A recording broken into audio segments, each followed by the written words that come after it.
I'm David Payne. I'm an executive who's got experience in the educational testing industry. And prior to that, I was a faculty member and um, professor at the State University of New York at Binghamton and spent about 19 years there, and then was with Educational Testing Service for about 18 years. And currently I do consulting work for organizations around the globe that are interested in looking at addressing many issues facing the transition of learners to earners.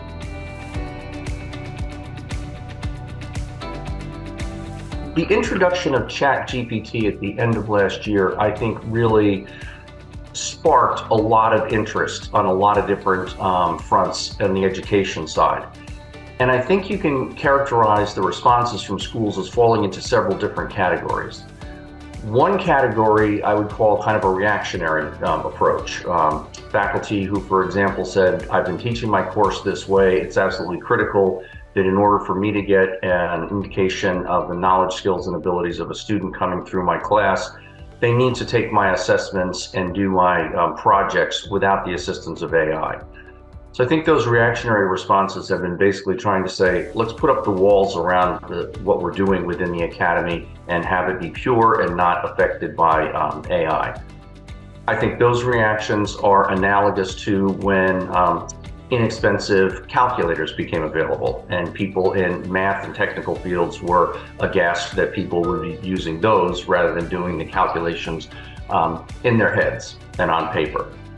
So there's the reactionary responses. Then there are other responses that are a bit more progressive, saying, look, I know ChatGPT is everywhere. There are other tools out there. I'm going to look at the assignments and projects that I have in my courses and try to make them so that in order for students to perform well on these, yes, they can use AI tools, but they also need to go beyond that. So within that category, I would say revising questions, making sure that the questions are much more specific, because ChatGPT only has knowledge that's been scraped from the web, basically, and it's time limited.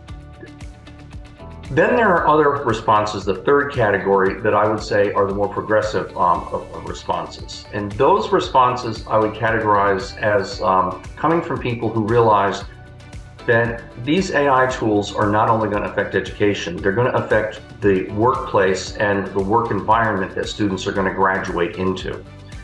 Those faculty and those institutions, I think, are trying to ask themselves, what do we need to train and educate our learners about so that they are prepared to enter a workplace that will be replete with AI tools in ways that is almost impossible for people to fully wrap their heads around at this point in time. So those, I think, are kind of the three reactions, kind of the reactionary, the let's adapt to this, and the more progressive, let's look ahead and reflect the fact that when people start their careers, AI is going to be a big part of what they're going to be facing. People are going to have to learn how these tools work. It's not a magic system. It's a set of systems that will really engage with human creativity and human innovation. So as schools start to realize there's a real place to teach people how to use these tools more effectively, those schools and those disciplines and those faculties that really get on board with this, I think, are going to see tremendously positive responses from their graduates and then the employers of their graduates. So I think that that feedback loop is very quickly going to become very powerful.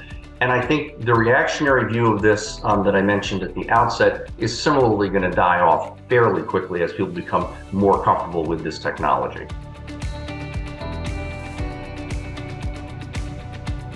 Simply making the AI available, but not helping people learn how to engage and use the AI effectively is going to be a recipe for continuing differences between well-resourced and well-educated groups and groups that don't have access to those resources.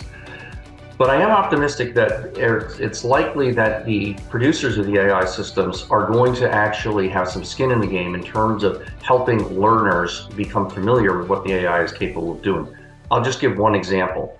There's a system out called Jasper. Jasper, the company that produces Jasper, in my opinion, has done a good job of making videos available that explain how the systems work, how you can get the most out of it, encouraging people, small bite-sized videos that will let you get started, and then you can go play with it, come back after you've gained some knowledge and experience.